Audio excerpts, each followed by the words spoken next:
In 2004, Blockbuster had over 9,000 stores, 84,000 employees, and $5.9 billion in revenue. It was, without question, the biggest video rental company on earth. 6 years later, it filed for bankruptcy, worth nothing. And here's the part almost nobody knows.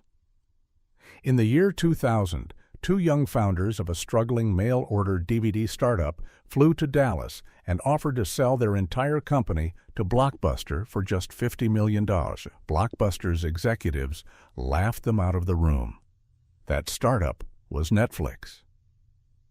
This is the story of how Blockbuster built one of the most dominant retail empires in American history, and how the exact same business model that made them rich is what destroyed them. To understand how Blockbuster fell, you first have to understand just how completely it won. Blockbuster was founded in 1985 by David Cook, a former oil industry data analyst in Dallas, Texas. His idea was simple. Most video rental stores at the time were small, messy, poorly stocked mom-and-pop shops with a few hundred VHS tapes.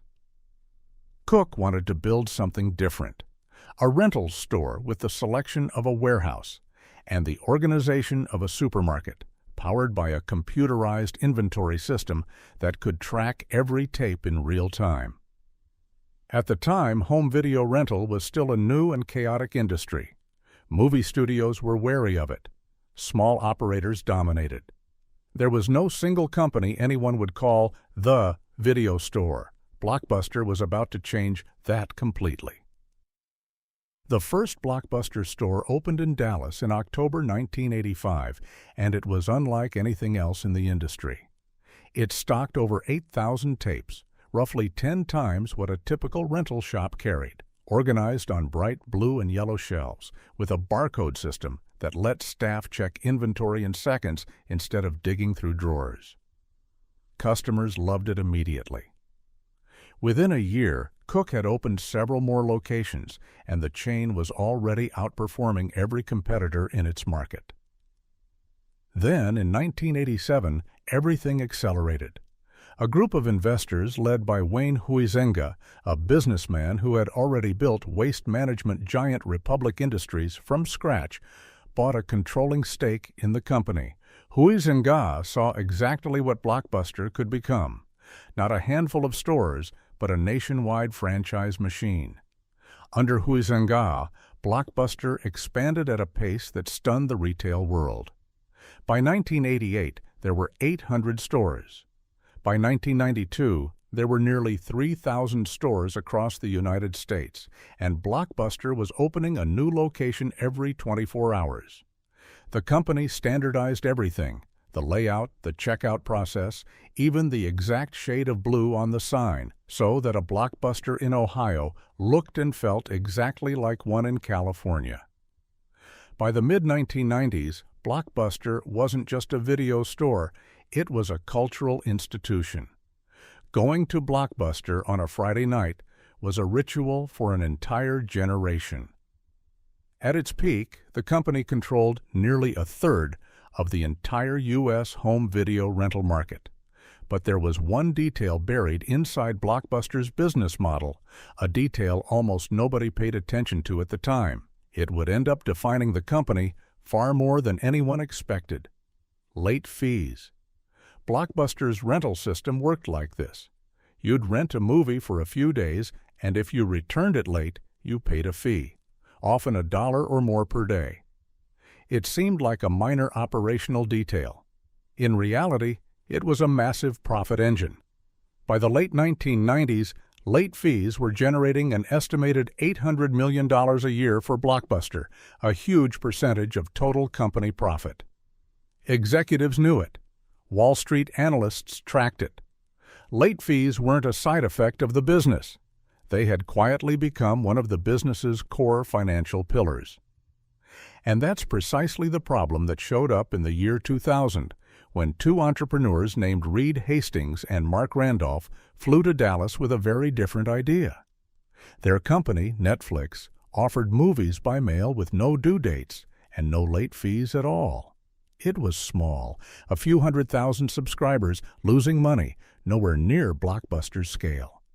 Hastings and Randolph offered to sell the whole thing to Blockbuster for $50 million, essentially proposing that Blockbuster fold Netflix's model into its own operation. Blockbuster's then CEO, John Antioco, and his team turned them down.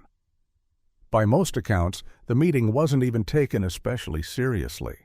The idea of mailing DVDs to people's homes seemed, at the time, like a niche curiosity next to a company with thousands of thriving physical stores. But here's the deeper issue, the one that mattered far more than that single meeting. Even if Blockbuster had said yes, the late fee revenue that Netflix's model threatened to eliminate was the same revenue Blockbuster's entire financial structure depended on. The very trait that had made Blockbuster so profitable, a rental system built around deadlines and penalties, was now a direct liability against the exact kind of company that was about to eat its lunch.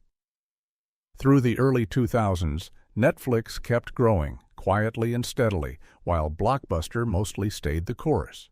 By 2002, Netflix had 600,000 subscribers. By 2005, that number had passed 4 million. Blockbuster did eventually respond. In 2004, under pressure from Netflix's growth, the company launched its own mail-order rental service and, in early 2005, made a dramatic move. It eliminated late fees altogether, branding the change the end of late fees. On paper, it looked like exactly the right countermove. In practice, it was a financial disaster. Removing an $800 million a year revenue stream overnight without a fully mature replacement business to offset it blew a massive hole in Blockbuster's finances. The company took an estimated $400 million hit tied to the policy change in a single year. Wall Street punished the stock. Internally, the move triggered a leadership battle. Activist investor Carl Icahn, who had taken a large stake in the company, clashed publicly with CEO John Antioco over strategy and spending, and Antioco left the company in 2007. Meanwhile, the industry kept shifting beneath Blockbuster's feet. Streaming was emerging as the next disruption, and Netflix, no longer just a mail-order DVD company, was already positioning itself to lead that transition. Blockbuster tried to pivot, testing digital rental kiosks and streaming pilots of its own, but the company was now saddled with billions of dollars in debt and thousands of expensive physical store leases it couldn't easily unwind. By 2010, Blockbuster's revenue had collapsed to a fraction of its former size. In September of that year, the company filed for Chapter 11 bankruptcy. In 2011, satellite TV provider Dish Network bought Blockbuster's remaining assets for about $320 million, roughly 5% of what the company had been worth at its peak. Over the following years, nearly every remaining store was shut down. Today, Blockbuster is essentially gone. And at last count, exactly one franchise-owned store remains open in Bend, Oregon, kept alive largely as a novelty and tourist attraction. In 2020, the operators even listed the store itself on Airbnb for a night, letting guests host a sleepover surrounded by empty rental shelves. Netflix, the company Blockbuster once had the chance to buy for $50 million, is today one of the largest entertainment companies in the world, worth well over $200 billion. Wayne Huizenga, the man who built Blockbuster into a nationwide empire, went on to build 2 more Fortune 500 companies in unrelated industries and passed away in 2018, having never publicly framed Blockbuster's collapse as a personal failure. By then, he'd already moved on to other ventures entirely. Blockbuster's story isn't really a story about video rentals. It's a story about what happens when the exact thing that makes a business successful also makes it structurally unable to adapt. Late fees didn't just fund Blockbuster's growth. They became a financial dependency the company couldn't walk away from, even when a competitor built an entire business around eliminating them. It's a pattern that shows up again and again in business history. The strength becomes the blind spot.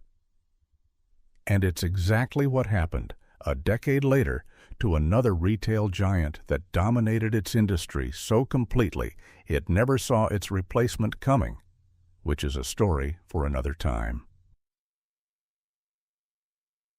If you'd like to understand the hidden forces shaping our global economy, help us by subscribing to our channel.